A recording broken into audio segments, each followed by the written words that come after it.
إله إلا الله وحده لا شريك له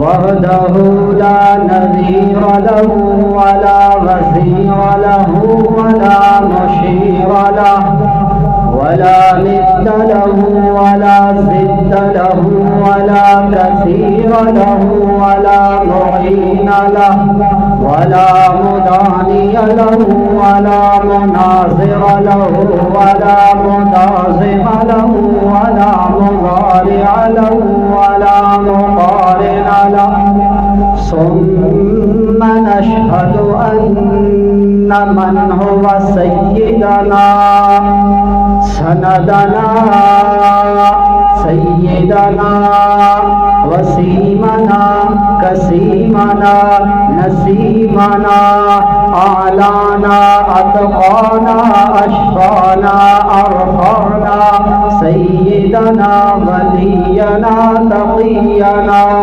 سيدنا محمدا عبد الله ونبيه ورسوله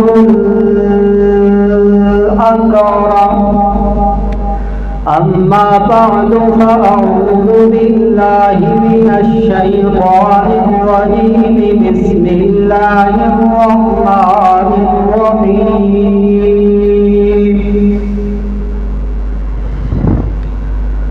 رضي الله عنهم ورضوا عنه سبحان ربك رب العزة عما يصفون وسلام على المرسلين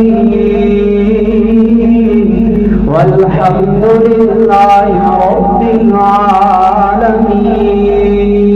العالمين رب زدني علما رب زدني علما رب زدني علما رب اشرح لي صدري ويسر لي امري واحلل عقدة من لساني يفقهوا قولي ان الله وملائكته يصلون على النبي يا ايها الذين آمنوا صلوا عليه وسلموا تسليما اللهم صل على محمد وعلى آل محمد كما صليت على إبراهيم وعلى آل إبراهيم إنك حميد مجيد اللهم بارك على محمد وعلى آل محمد كما باركت على إبراهيم وعلى آل إبراهيم إنك حميد مجيد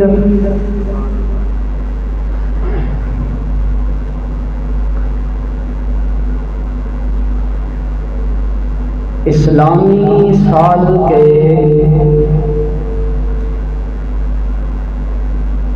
آخر مہینے کے اندر بھی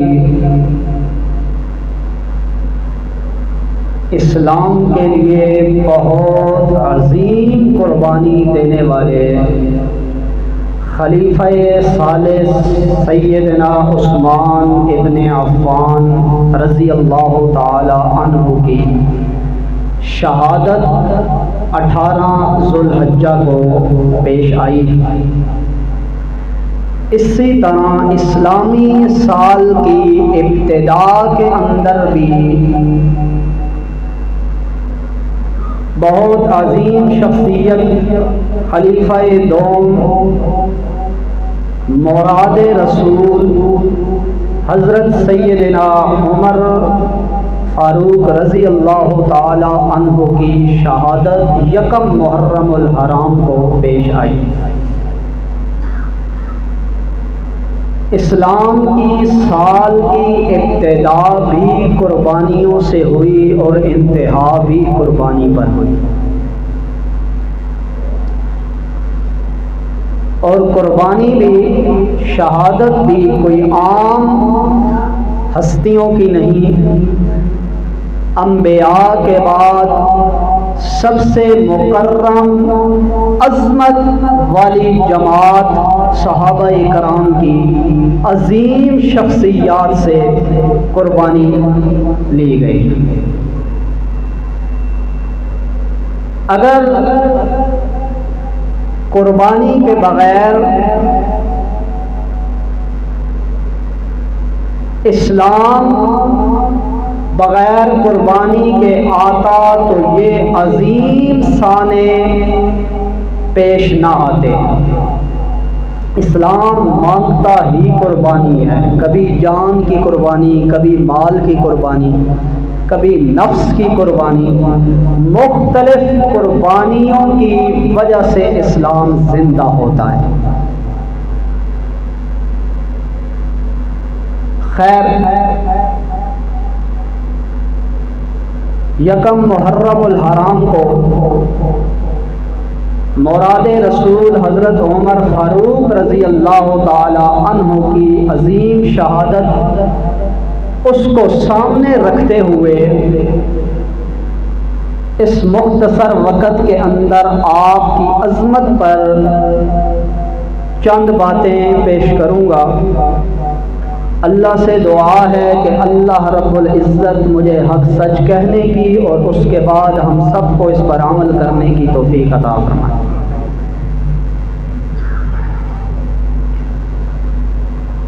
اسلام قبول کرنے کے بعد جتنے بھی میرے پیغمبر کے یار ہیں، جتنے بھی میرے پیغمبر کے جانثار ہیں، میرے پیغمبر کے وفادار ہیں، حبدار ہیں، 1,44,000 کم و بیش صحابہ اکرام کی جماعت ہے۔ ہر صحابی میرے پیغمبر کا مرید بن کے آنے والا ہے۔ حضرت ابو بکر میرے پیغمبر کے پر ایمان لائے، دائرہ اسلام میں داخل ہوئے تو میرے پیغمبر کے مرید کہلائے۔ حضرت عثمان جیسی شخصیت اگر وہ میرے پیغمبر پر ایمان لا کر دائرہ اسلام میں داخل ہوئی تو میرے پیغمبر کی مرید کہلائی۔ حضرت علی المرتضی رضی اللہ تعالی عنہ شیر خدا اگر وہ بھی بچپن میں میرے پیغمبر پر ایمان لے آ کر دائرہ اسلام کے اندر آئے تو میرے پیغمبر کے مرید کہلائے۔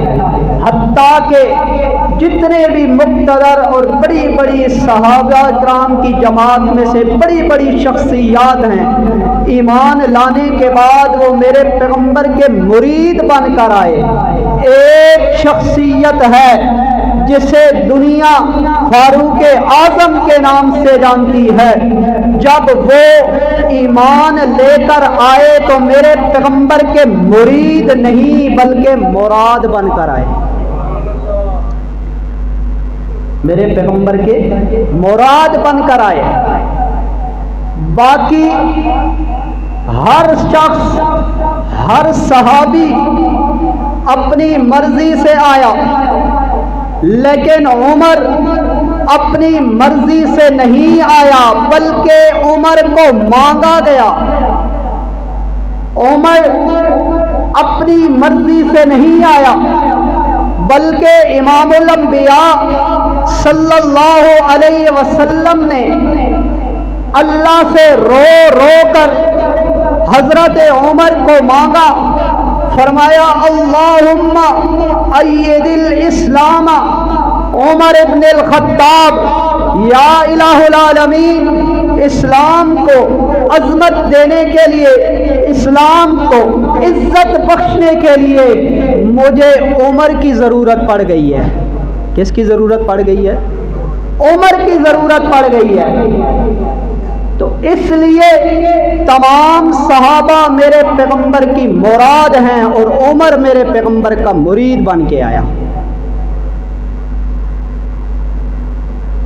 پھر حضرت عمر کو یہ شرف حاصل ہے کہ عمر بعض مقامات پر زمین کے اوپر اپنا مشورہ دیتا ہے، اپنی رائے پیش کرتا ہے، اللہ اس رائے کو قرآن بنا کر میرے پیغمبر پہ نازل کر دیتا ہے۔ یہ واحد شخصیت ہے، حضرت عمر کو یہ مقام حاصل ہے۔ اسی لیے اللہ کے پاک پیغمبر صلی اللہ علیہ وسلم نے حضرت عمر کے ان اوصاف کو دے کر فرمایا تھا، قال النبی صلی اللہ علیہ وسلم لو کان بعدی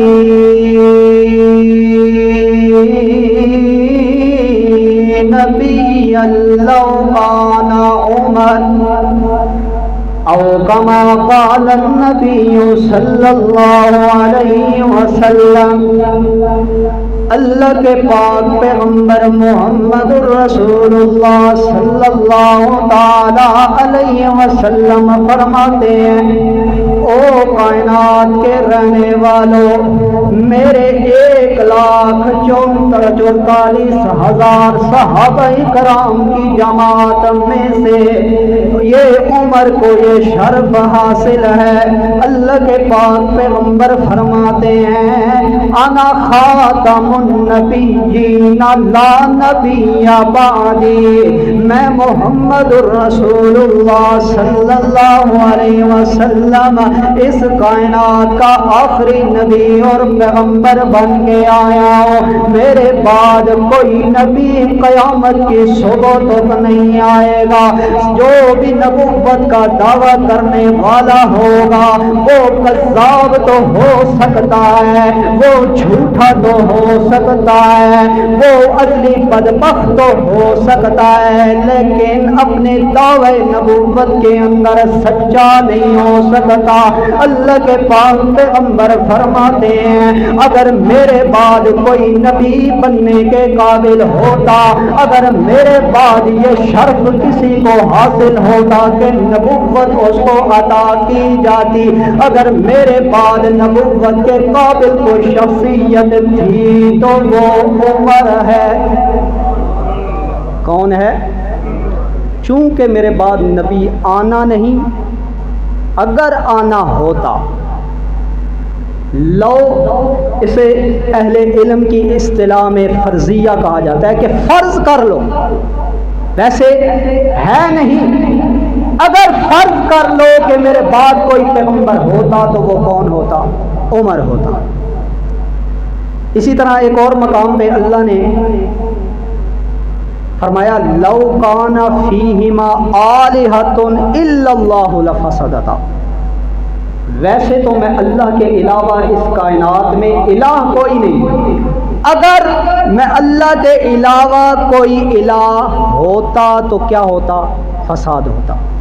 جیسے وہاں پر فرض کیا ہے نہیں، یہاں پر بھی فرمایا فرض کرو اگر میرے بعد کوئی پیغمبر ہوتا تو وہ کون ہوتا؟ عمر ہوتا۔ اگر عمر جیسا عظیم شخص پیغمبر نہیں بنا تو پھر اس کے علاوہ بند آنکھ والا کوئی بن سکتا ہے؟ جس کی آنکھ ہی زخمی ہے، جس کو نہ اپنے باپ کا پتہ ہے نہ اپنی ماں کا پتہ ہے، وہ پیغمبر ہو سکتا ہے؟ ہمارے ملک کے اندر ایک قانون ہے کہ موٹر وے پہ بندہ جا رہا ہو نا تو گاڑی کی دونوں لائٹیں ہونا، کیا بات ہے بھائی، ضروری ہیں؟ ناراض بیٹھے ہیں میرے خیال میں، میرے ساتھ تھوڑا سا بولیں گے، تھوڑا سا جاگ کر بیٹھیں گے انشاءاللہ۔ حضرت عمر کی شان پر جو قرآن مقدس میں جو مقامات عمر نے رائے دی، اللہ نے قرآن بنا کے نازل کیا، اس مختصر وقت کے اندر جتنے ہو سکے وہ مقامات میں آپ کو بتاؤں گا، لیکن اس کے لیے آپ کی توجہ کی ضرورت ہے۔ تو موٹر وے پہ جانے کے لیے دو لائٹوں کا ہونا، اگر ایک لائٹ آپ جا رہے ہیں خراب ہو گئی ہے تو کیا ہو جائے گا؟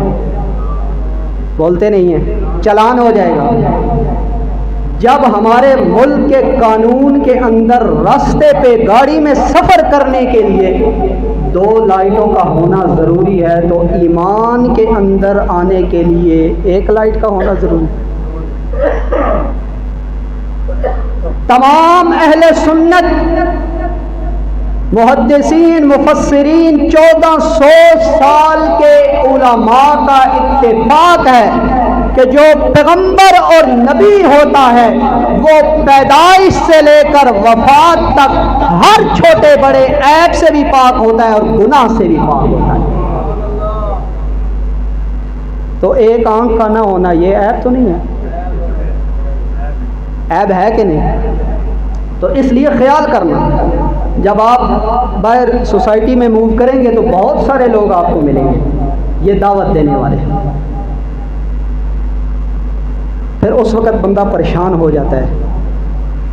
امام اعظم ابو حنیفہ رحمۃ اللہ علیہ فرماتے ہیں کہ اگر کسی بندے نے جھوٹا نبوت کا دعویٰ کیا کسی بندے کے سامنے، تو آگے سے اس بندے نے اسے کہا کہ تو نبی ہے، اس پر تو دلیل پیش کر، فرمایا وہ بندہ کافر ہو گیا۔ کہ تجھے ابھی تک شک ہے اس بات پر کہ میرے پیغمبر کے بعد کوئی نبی نہیں ہے، تو تو اس سے دلیلیں مانگتا پھر رہا ہے۔ تو اس لیے فرمایا کہ اگر میرے بعد کوئی نبی ہوتا تو وہ کون ہوتا؟ عمر ہوتا، لیکن چونکہ نبوت کا دروازہ تو بند ہو چکا ہے، میرے بعد کسی نبی نے آنا نہیں ہے، میرے بعد کوئی نبی بن نہیں سکتا، نبوت تو میں محمد کی ذات پر ختم ہو چکی ہے، میں آخری اینٹ تھا نبوت کی عمارت کے اندر جو اللہ نے مجھے بھیج کر آخری اینٹ لگا کر نبوت والی عمارت مکمل کر دی ہے، اب کوئی نبی نہیں آ سکتا۔ تو حضرت عمر وہ شخصیت ہے جس کے بارے میں میرے محبوب کا ارشاد ہے کہ اگر میرے بعد کوئی نبی ہوتا تو وہ عمر ہوتا۔ کیوں میرے پیغمبر نے یہ فرمایا کہ نبوت والے اوصاف تو عمر میں موجود تھے لیکن نبوت نہیں ملی۔ اگر حضرت عمر جیسی شخصیت کو نہیں مل سکتی تو پھر اور کسی کو ملنے کا سوال ہی پیدا نہیں ہوتا۔ تو حضرت عمر رضی اللہ تعالی عنہ وہ واحد شخصیت ہے جب زمین پہ کھڑا ہو کر اللہ کے نبی کو مشورہ دینے لگتا ہے، زمین پہ کھڑا ہو کے اللہ کے پیغمبر کو کوئی رائے دیتا ہے، اللہ فرماتے ہیں مجھے عمر کی رائے اتنی پسند آتی ہے کہ عمر کے الفاظ کو میں قرآن بنا دیتا ہوں۔ بعض مفسرین کہتے ہیں کہ وہی الفاظ جو عمر نے اپنی زبان سے ادا کیے انہی الفاظ کو اللہ نے قرآن بنا دیا۔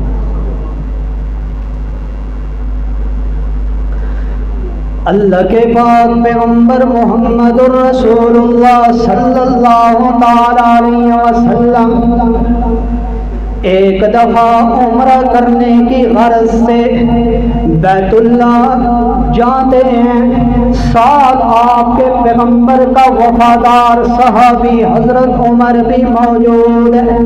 جب اللہ کے پاک پیغمبر محمد رسول اللہ صلی اللہ تعالی علیہ وسلم مقام ابراہیم پر پہنچتے ہیں، یہ مقام ابراہیم وہ جگہ ہے جب حضرت ابراہیم خلیل اللہ اور حضرت اسماعیل بیت اللہ کی بنیادیں اٹھا کر بیت اللہ کی دیوارانوں تعمیر پہ کر دے ہن، جس جگہ تے حضرت ابراہیم خلیل اللہ کھڑے ہو کے جس جگہ تے کھلو کے جس پتھر دے تے کھلو کے حضرت ابراہیم خلیل اللہ بیت اللہ دی دیواراں نو اٹھا رہے ہیں، اللہ کریم نے اس پتھر نو حکم دے دیتا کہ جس ویلے میرے پیغمبر جس ضرورت دے تحت اٹھا ہوندا ونجے تو اس پتھر تو لفٹ دا کم کرنا ہے،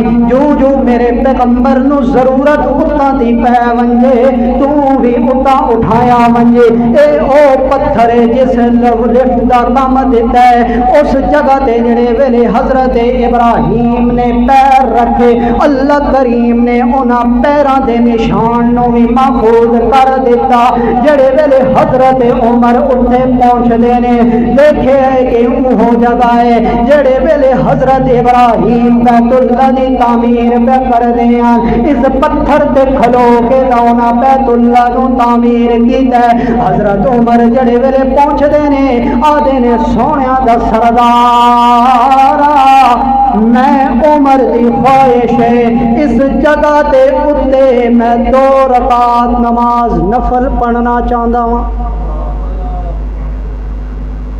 2 رکعت نفل پڑھنا چاہتا ہوں۔ اللہ دے پاک پیغمبر فرماندے نے عمر اتھے میں محمد دی مرضی نہیں چلدی مرضی اس دی جڑے ویلے او تو مینوں حکم نہ دیوے اس ویلے تو میں اپنی مرضی نال کم نہیں کر سکدا، وما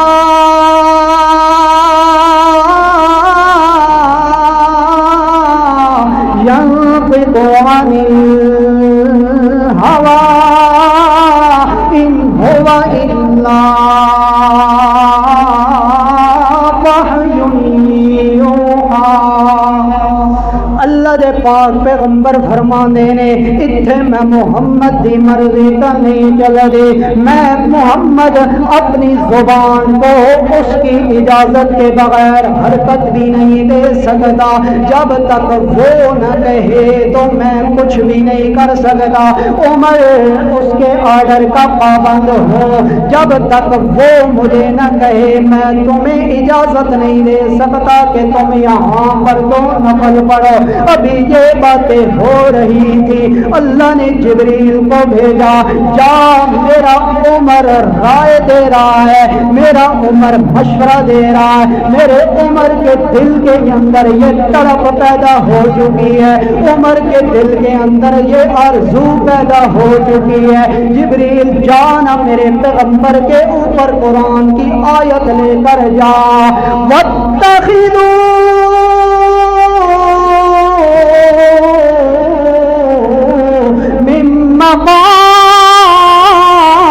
مقام ابراہیم مصلی۔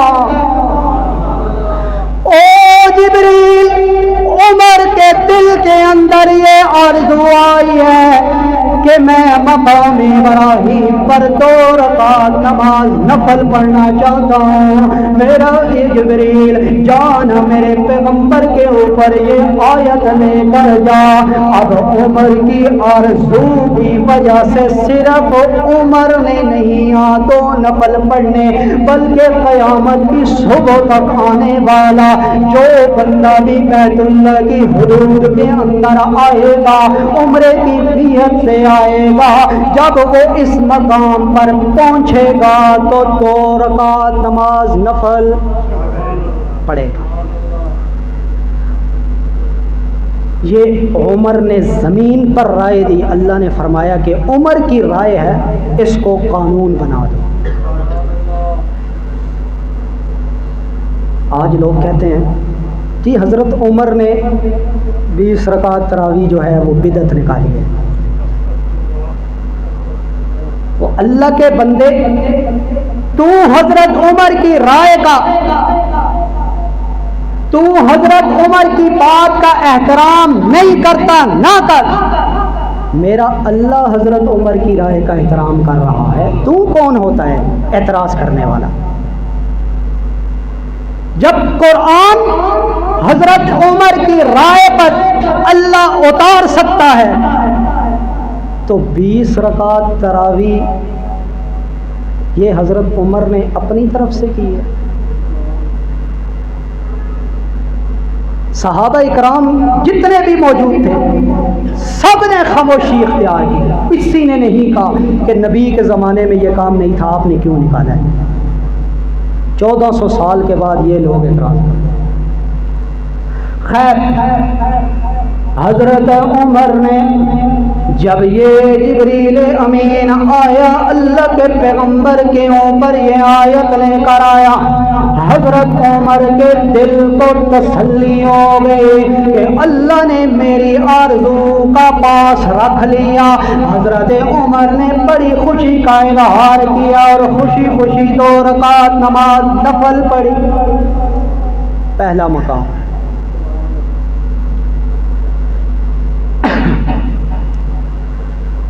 حضرت عمر رضی اللہ تعالیٰ عنہ جب اللہ کے پاک پیغمبر محمد رسول اللہ صلی اللہ تعالیٰ علیہ وسلم اللہ کے پاک پیغمبر صحابہ کو لے کر جب مکہ سے ہجرت کر کے مدینہ پہنچتے ہیں،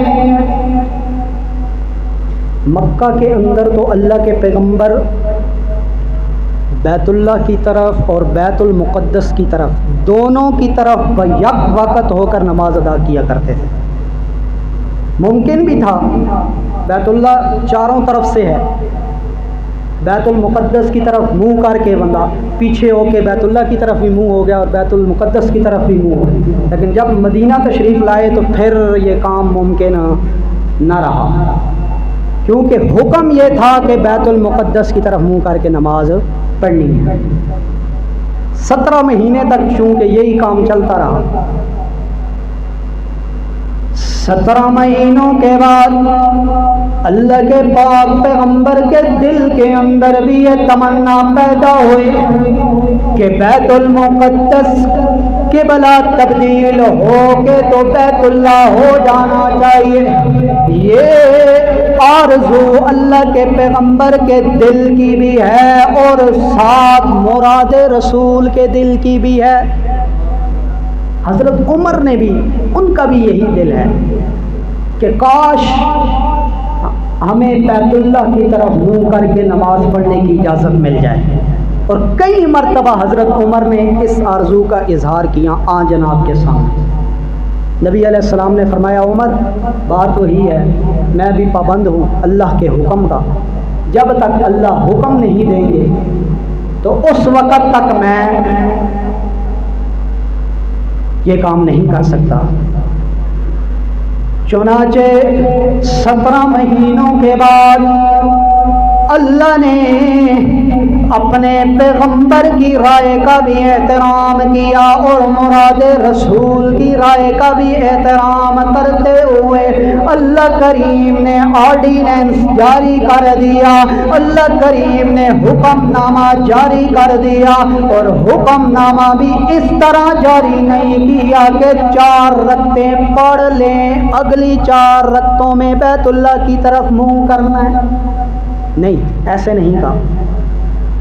فرمایا میرا پیغمبر یہ جو 4 رکعتوں والی نماز آپ پڑھ رہے ہیں 2 رکعتیں تو آپ نے بیت المقدس کی طرف منہ کر کے پڑھ لی ہیں، جو 2 رکعتیں باقی رہ گئی ہیں ظہر کی نماز ہے، 2 رکعتوں کے بعد اللہ کریم یہ حکم جاری کر دیتے ہیں میرا پیغمبر فَلَنُوَلِّيَنَّكَ قِبْلَةً تَرْضَاهَا فَوَلِّ وَجْهَكَ شَطْرَ الْمَسْجِدِ الْحَرَامِ۔ میرا پیغمبر 2 رکعتیں بیت المقدس کی طرف منہ کر کے آپ پڑھ چکے ہیں، اب نماز ختم ہونے کا انتظار نہیں کرنا، بلکہ 2 رکعتیں جو باقی رہ گئی ہیں آپ نماز کی حالت کے اندر ہی اپنا قبلہ تبدیل کر دیں۔ چنانچہ اللہ کے پاک پیغمبر نے نماز کی حالت کے اندر ہی اپنا قبلہ بیت المقدس بنا لیا۔ آج بھی جو لوگ حج یا عمرہ کرنے کے لیے جاتے ہیں، مدینہ کے اندر وہ مسجد مدینہ سے باہر غالباً موجود ہے مسجد قبلتین، جس کے 2 قبلے ہیں، اسی لیے اس مسجد کا نام مسجد قبلتین رکھا گیا۔ اسی مسجد کے اندر اللہ کے پاک پیغمبر کو یہ حکم ہوا تھا۔ 2 مقام، تیسرا مقام توجہ ہے، سو رہے ہیں کہ جاگ رہے ہیں؟ جو جاگ رہے ہیں وہ ذرا کہیں نا سبحان اللہ، اونچی آواز سے کہیں تاکہ جو بندہ سویا ہوا ہے اس کو بھی پتہ چلے کہ میں اپنے گھر میں نہیں اللہ کے گھر میں بیٹھا ہوں۔ اونچی آواز سے کہیں ذرا۔ اللہ کے پاک پیغمبر محمد رسول اللہ صلی اللہ تعالی علیہ وسلم ایک دن اپنی محفل کے اندر بیٹھے ہوئے، 2 بندے آ گئے۔ ایک میرے پیغمبر کا اوپر سے کلمہ پڑھنے والا منافق، کون؟ اور کلمہ کیا کرتا تھا؟ پڑھتا تھا نا، پڑھنے کے باوجود کون؟ منافق۔ آج تو کہتے ہیں اللہ کے بادشاہ یہ بندہ کلمہ پڑھ رہا ہے، یہ کیسے کافر اور منافق ہو سکتا ہے؟ کلمہ پڑھنے والا بندہ تو مسلمان ہے، تو یہ کون تھا؟ کلمہ پڑھنے کے باوجود منافق تھا۔ تو معلوم ہوا صرف زبانی کلمہ پڑھنے کا نام اسلام نہیں، بلکہ دل سے یقین رکھنے کا نام اسلام۔ زبان سے کلمہ بھی پڑھے اور سجدے غیروں کے کرے، نظر و نیاز غیر اللہ کے نام کی دے، اللہ کی ذات اور صفات کے اندر مخلوق کو شریک بنایا ہوا اور کہے ماشاءاللہ جی میں بہت بڑا مسلمان ہوں۔ اسلام اس چیز کا نام نہیں۔ اسلام جس طرح زبان سے کلمہ پڑھا ہے، دل سے بھی اس بات کا تحیہ کر اللہ کے علاوہ کوئی الہ نہیں ہے۔ 2 بندے آ گئے اللہ کے پیغمبر صلی اللہ علیہ وسلم کی خدمت کے اندر آتے ہیں، آ کے عرض کرتے ہیں اللہ کے پیغمبر جی ہم 2 بندے آئے ہیں، ایک کلمہ پڑھنے والا، دوسرا کافر ہے، یہودی ہے۔ بعض لوگوں نے لکھا کہ زمین کا جھگڑا تھا، بعض نے لکھا کہ تلوار کا جھگڑا تھا۔ دونوں آ گئے اللہ کے پیغمبر کی خدمت کے اندر آ کے مقدمہ دائر کرتے ہیں، یا رسول اللہ صلی اللہ تعالی علیہ وسلم ہمارا یہ جھگڑا ہے، آپ فیصلہ کریں۔ اس بات کا یہودیوں اور کافروں کو بھی اطمینان تھا کہ مسلمانوں کا جو پیغمبر ہے وہ فیصلہ کرتا ہے حق کا۔ لیکن آج ہمیں یقین نہیں ہے، ہم رسومات اور بدعات کے اوپر پھنسے ہوئے ہیں۔ جب اللہ کے پیغمبر کی بات آتی ہے اس وقت ہمیں یقین ہوتا ہے، ہم اپنی بات سے پیچھے ہٹ جاتے ہیں۔ یہ اس دور کے یہودیوں کو بھی یقین تھا کہ پیغمبر جو فیصلہ بھی کرتا ہے وہ حق پر کرتا ہے، تبھی تو وہ اسلام قبول نہیں کیا، تب میرے پیغمبر کے پاس جا کر فیصلہ کروانے کے لیے پہنچ گیا۔ حالانکہ منافق جائے تو جائے، اوپر سے کلمہ پڑا ہوا ہے، یہودی کو کیا لگے، لیکن اس کے دل کے اندر بھی یہ یقین تھا کہ پیغمبر جو فیصلہ کرے گا وہ ایمان یا کافر کی بنیاد پر نہیں کرے گا، بلکہ حق اور سچ کی بنیاد پر۔ اللہ کے پاک پیغمبر کی خدمت کے اندر جب یہ فیصلہ آیا، اللہ کے پاک پیغمبر نے پہلے منافق سے کہا ہاں جی بتاؤ کیا معاملہ ہے، اس نے اپنے دلائل پیش کیے، پھر یہودی کو کہا کہ تو بتا کیا معاملہ ہے، یہودی نے بھی اپنی بات مکمل کی۔ معلوم ہوا کہ فیصلہ کرنے کے لیے دو طرفہ بات سننا ضروری ہے۔ ہماری عدالتوں کے اندر تو جو پیسے والا ہے اس کی بات سن لیتے ہیں، غریب کی بات سننے کے بغیر ہی فیصلہ کر دیا جاتا ہے۔ حق اور سچ فیصلہ کرنے کے لیے دو طرفہ دلائل اور بات سننا ضروری ہے۔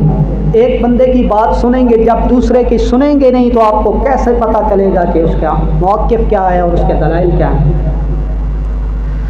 جب دونوں نے دلائل پیش کر دیے، اللہ کے پاک پیغمبر نے بات سننے کے بعد فیصلہ یہودی کے حق میں کر دیا۔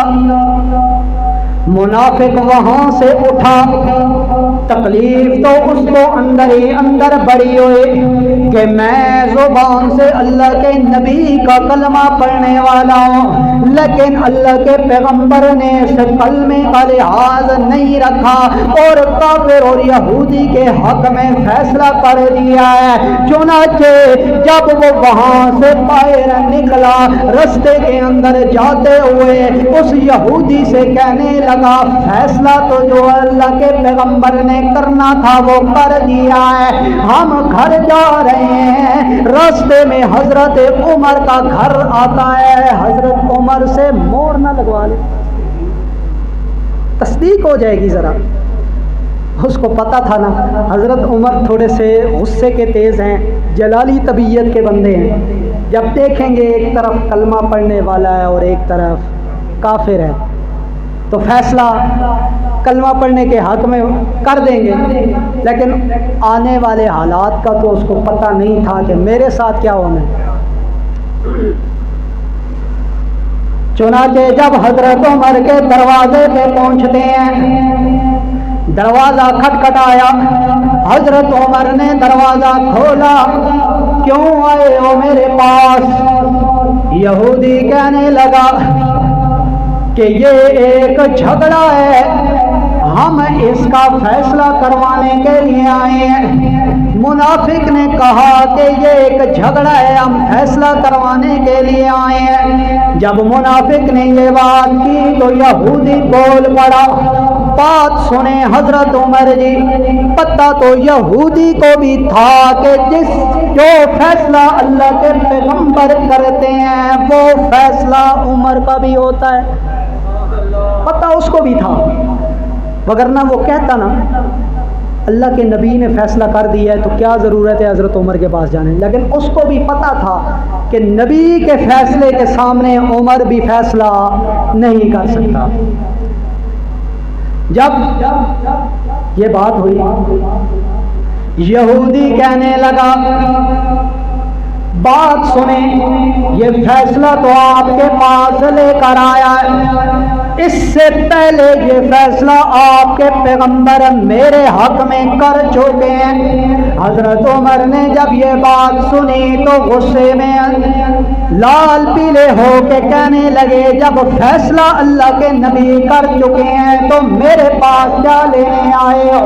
یہودی کہنے لگا یہ منافق ہے، میں یہودی ہو کر میں نے فیصلہ مان لیا ہے، یہ کلمہ پڑھنے والا بدبخت ہے، اس کو اللہ کے نبی کی بات پر یقین نہیں تھا، یہ کہتا ہے عمر سے مہر مروانی ہے، عمر سے تصدیق کرنی ہے، عمر کی رائے لینی ہے۔ جب یہ آپ کے دروازے پہ مجھے لے کر آ گیا تو میں بھی اس نظریے کے ساتھ آیا ہوں کہ جو فیصلہ آپ کے پیغمبر نے کیا ہے آپ بھی وہی فیصلہ کریں گے۔ اللہ کے پاک پیغمبر کا صحابی عمر کہتا ہے منافقہ تو بتا کیوں میرے پاس آیا ہے؟ آخر بس تھوڑی جی تصدیق کراونی ہے، تھوڑی جی مہر مراونی ہے، فیصلہ تو ہو گیا جو اللہ دے پیغمبر نے کر دیتا ہے، لیکن تواڈے کولوں تھوڑی جی مہر مراونی ہے تا آ گیا وا۔ اللہ دے پاک پیغمبر دا صحابی انہاں نو آکھن لگے کھلوو ایتھے میں مڑ کے آنا وا۔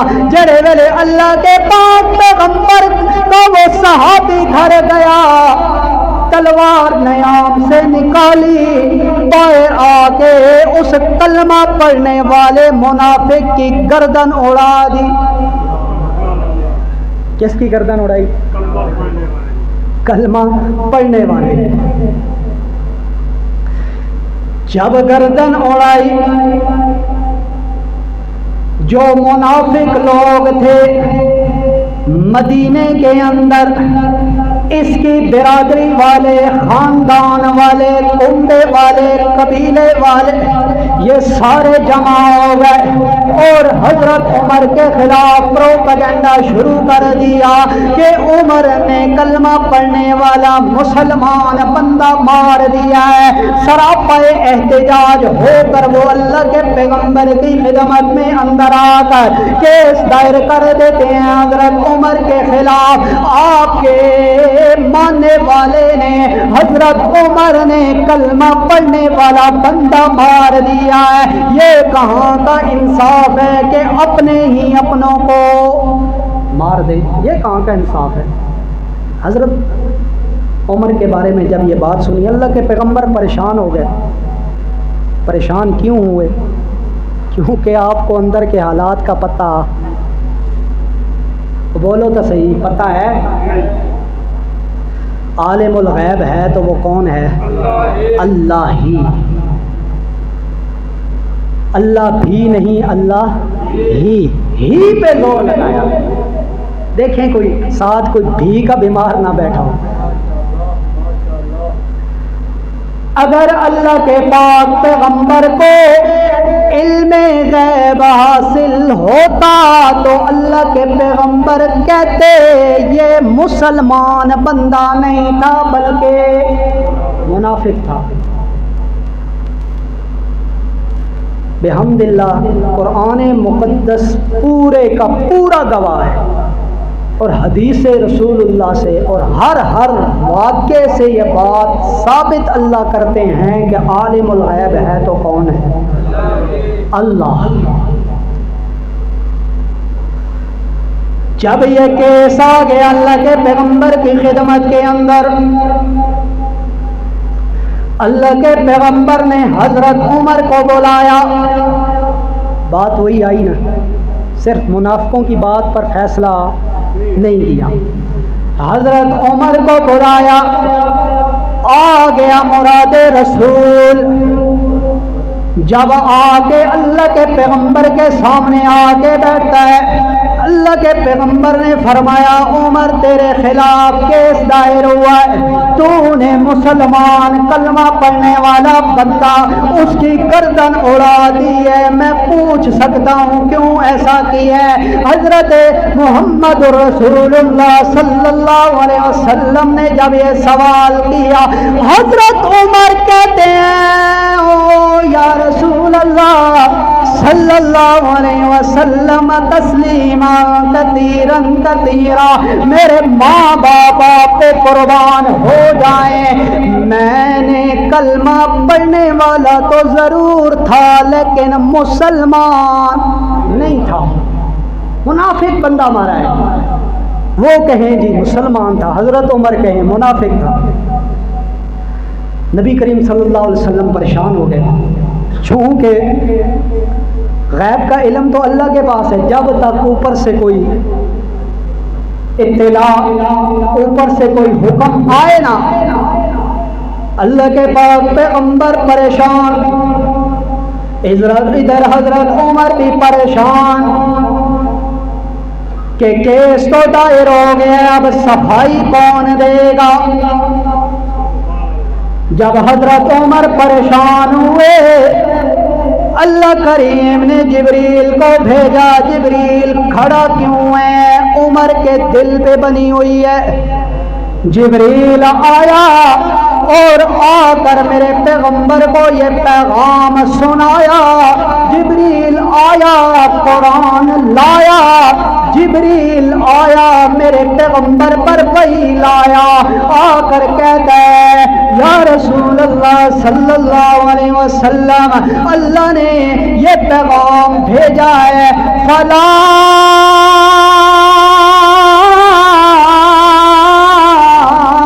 وربک لا یؤمنون، حتی یحکموک فیما شجر بینہم. حضرت عمر کے پریشانی پر جبریل آیا، قرآن لایا. اے میرا پیغمبر، اللہ کریم نے یہ حکم دیا ہے جو بندہ بھی چاہے وہ کلمہ پڑھنے والا ہو، اپنے آپ کو مسلمان ماننے والا ہو، اپنے آپ کو مومن کہلانے والا ہو، اپنے آپ کو بادشاہ و مسلم کہلانے والا ہو، بڑا متقی اور پرہیزگار بننے والا ہو. توجہ ذرا میرے طرف کیجئے گا. چہرے کے اوپر سنت رسول بڑی بڑی ہو، سر پر ٹوپی پہنے ہوئے ہو، ہاتھ پر تسبیح لیے ہوئے ہو، جسم کے اوپر جبہ اور قبہ بڑے بڑے اپنے فیشن بنایا ہوا ہو کہ لوگ مجھے پکا سچا مومن مانے. لیکن اللہ کریم نے یہ فیصلہ کر دیا ہے، میرا پیغمبر یہ فیصلہ اور یہ قانون صرف آج کے لیے نہیں ہے، قیامت کی صبح تک یہ قانون رہے گا. فلا وربک لا یؤمنون حتی یحکموک فیما شجر بینہم. جب تک اس وقت تک کوئی بندہ مومن نہیں کہلا سکتا، اس وقت تک کوئی بندہ مسلمان نہیں کہلا سکتا جب تک اپنے فیصلوں میں آپ کو ثالث نہ مانے، جب تک اپنے فیصلوں میں جو فیصلہ آپ کر دے، جو بھی بات آپ کہہ دے، زبان سے بھی اس کو مانے اور دل سے بھی اس کو مانے، تب تک وہ بندہ مومن نہیں ہو سکتا. تو جب وہ مومن نہیں ہے تو پھر حضرت عمر نے کیا کیا ہے؟ بالکل ٹھیک کیا. میرا پیغمبر حضرت عمر نے مسلمان بندہ نہیں مانا بلکہ منافق اور کافر بندہ مانا. جو آپ کو اپنے فیصلوں میں ثالث اور نہ مانے وہ مومن نہیں ہو سکتا. آج بھی ہدایت کا معیار اور مومن بننے کا معیار اسی چیز پر ہے. افسوس کہ ہم یہ چیز بھول چکے ہیں. شادیوں میں، خوشیوں میں، غمیوں میں کیا ہم اللہ کے پاک پیغمبر کو فیصل اور ثالث مانتے ہیں؟ ہر بندہ اپنے گریبان میں جھانک کر دیکھے. اور تو اور 24 گھنٹے ہمارے منہ پر جو سنت رسول رکھنے کے اندر کیا ہم اس چیز میں اللہ کے نبی کو فیصل و ثالث مانتے کہ اللہ کے نبی کی یہ سنت ہے، اللہ کے نبی کا یہ فیصلہ ہے؟ اور مزے کی بات ہے کہ اللہ کے نبی نے حکم دیا ہے. وہ حدیث آتی ہے نا کہ مونچھوں کو کٹاؤ اور داڑھی کو بڑھاؤ. یہ بڑھانا، بڑھاؤ، یہ کیا ہے؟ حکم ہے. اور حکم بعض اہل علم محدثین کے نزدیک وجوب کے درجے پر آتا ہے کہ جس کام کا میرا پیغمبر حکم دے دے ایسے سمجھو کہ وہ کام کیا ہے؟ واجب ہو چکا ہے. ہم خود اس بات پر سوچیں کہ ہم یہ گناہ کر کے کتنا بڑا گناہ کما رہے ہیں اپنے ہاتھوں سے. نوجوان تو نوجوان رہ گئے، آج کل کے ہمارے ماشاءاللہ بوڑھے بھی منہ ان کا پلیٹ فارم نہیں ہے، جگہ جگہ پر بلیڈ اور استرا نہیں چل سکتا. اس کے باوجود کہتے ہیں ہم منہ کے اندر پھونک بھر لیں گے لیکن آپ کیا چلائیں؟ بلیڈ چلائیں. اس سے زیادہ میں اور کچھ نہیں کہہ سکتا. اللہ ہدایت دے. تو حضرت عمر نے کون سا بندہ مارا؟ منافق بندہ مارا. تو اللہ نے حضرت عمر کی دل کی تسکین اور آرزو کے لیے قرآن کی یہ آیت نازل کر دی. کتنے مقام ہو گئے؟ 3 ہو گئے. چوتھا مقام اللہ کے پاک پیغمبر محمد رسول اللہ صلی اللہ علیہ وسلم، آپ صلی اللہ علیہ وسلم کی ازواج مطہرات گھروں سے جب پردے کا حکم نہیں آیا تھا تو اللہ کے پاک پیغمبر کی ازواج کام کے سلسلے کے اندر کھلے عام باہر چلی جایا کرتی تھی۔ حضرت عمر کے دل کو یہ بات اچھی نہ لگی، ہو ازواج مطہرات اور کھلے عام بغیر پردے کے باہر جائیں، عمر کو یہ بات اچھی نہ لگی۔ دوسرا، جب کسی بندے کو نبی کریم صلی اللہ علیہ وسلم کے گھر جانا ہوتا، کسی کام سے کوئی سوال پوچھنے کے لیے جاتا یا کوئی چیز لینے کے لیے جاتا، بلا روک ٹوک سیدھا گھر کے اندر۔ حضرت عمر کو یہ بات بھی اچھی نہ لگی کہ کوئی روک ٹوک نہیں ہے، جو آ رہا ہے سیدھا اندر آ رہا ہے۔ کئی دفعہ نبی کریم صلی اللہ علیہ وسلم سے اس بات کا اظہار کیا، یا رسول اللہ صلی اللہ علیہ وسلم مجھے یہ بات اچھی نہیں لگی، ایک تو ازواج مطہرات کا اس طرح باہر جانا بغیر پردے کے، اور دوسرا لوگوں کا بلا تکلف آپ کے گھر کے اندر آنا۔ نبی کریم صلی اللہ علیہ وسلم نے فرمایا، عمر بات تو ٹھیک ہے لیکن حکم کا انتظار ہے، جب تک اللہ حکم نہ دے۔ پھر بات وہی آ جاتی ہے، جو ہستی اتنی محتاج ہو کہ ہر کام کے اندر اللہ کے حکم کے بغیر کچھ نہ کر سکے، وہ الہ اور عالم الغیب بننے کے لائق، اور بولو تو صحیح،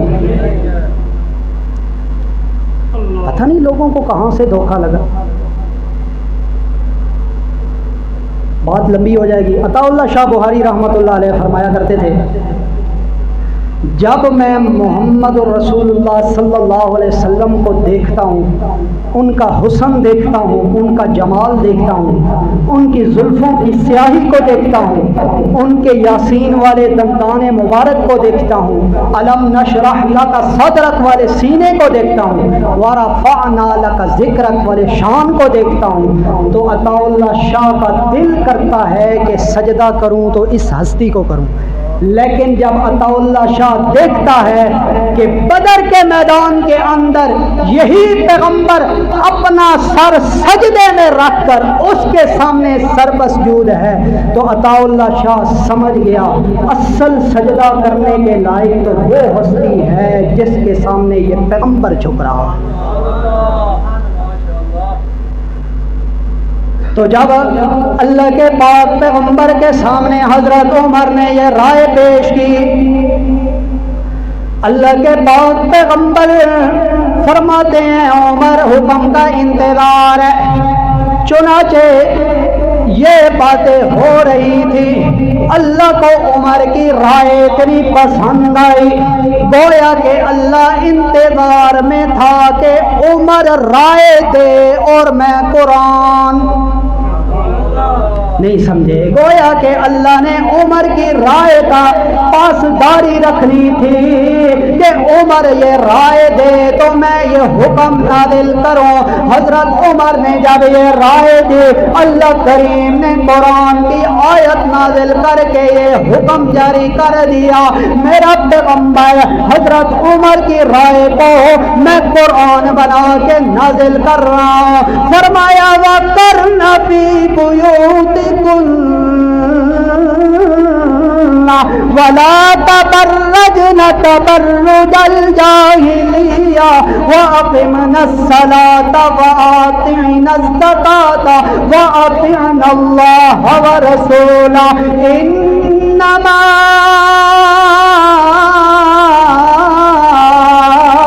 يُرِيدُ اللَّهُ لِيُذْهِبَ عَنكُمُ الرِّجْسَ أَهْلَ الْبَيْتِ۔ حضرت عمر رضی اللہ تعالی عنہ کی رائے کے اوپر قرآن کی آیت آ گئی، میرا پیغمبر اپنی ازواج سے کہہ دے جب یہ باہر نکلا کریں تو زمانہ جاہلیت کی طرح سج دھج کے باہر نہ نکلا کریں، لوگوں کو اپنا بناؤ سنگار نہ دکھاتی پھریں، بلکہ پردے کے اندر آیا کریں تاکہ لوگوں کو پتہ چلے یہ ایمان والی عورت جا رہی ہے، تاکہ لوگوں کو پتہ چلے یہ محمد کے ماننے والے جا رہے ہیں۔ اللہ کے پاک پیغمبر نے یہ حکم نامہ سنایا۔ دوسری رائے جو حضرت عمر نے دی کہ آپ کے گھر کے اندر بلا ٹوک لوگوں کا آنا جانا مجھے پسند نہیں ہے، چنانچہ اللہ نے اس کے اوپر قرآن کی آیت نازل کر دی، میرا پیغمبر ہر کسی کا آنا جانا آپ کے گھر کے اندر آج کے بعد بند ہے، اگر کسی کو کوئی چیز ضرورت پڑتی ہے یا کوئی سوال ہے یا کوئی بات پوچھنا چاہتا ہے تو یہ نہیں ہے کہ گھر کے اندر داخل ہو، بلکہ وَإِذَا سَأَلْتُمُوهُنَّ مَتَاعًا فَاسْأَلُوهُنَّ مِنْ وَرَاءِ حِجَابٍ۔ حضرت عمر کی رائے پر اللہ کہتے ہیں کہ اگر کسی کو کوئی چیز ضرورت پڑے تو وہ دروازے کے باہر کھڑا ہو کر پردے کے پیچھے سے لے لے، یہ نہیں ہے کہ بلا ٹوک ہر کوئی جس کا دل چاہے اندر آ جائے۔ کتنے مقام ہو گئے؟ میرا خیال ہے آپ کا ٹائم ہی یہاں تک تھا۔ اللہ تبارک و تعالیٰ سے دعا ہے اللہ انہی الفاظ کو قبول کرے۔ کوشش میری ہوتی ہے کہ وقت پر، آج تھوڑے سے 5 منٹ اوپر ہو گئے ہیں، معذرت کے ساتھ انشاءاللہ زندگی رہی پھر کسی موقع پر انہی مقامات کو آگے شروع کریں گے۔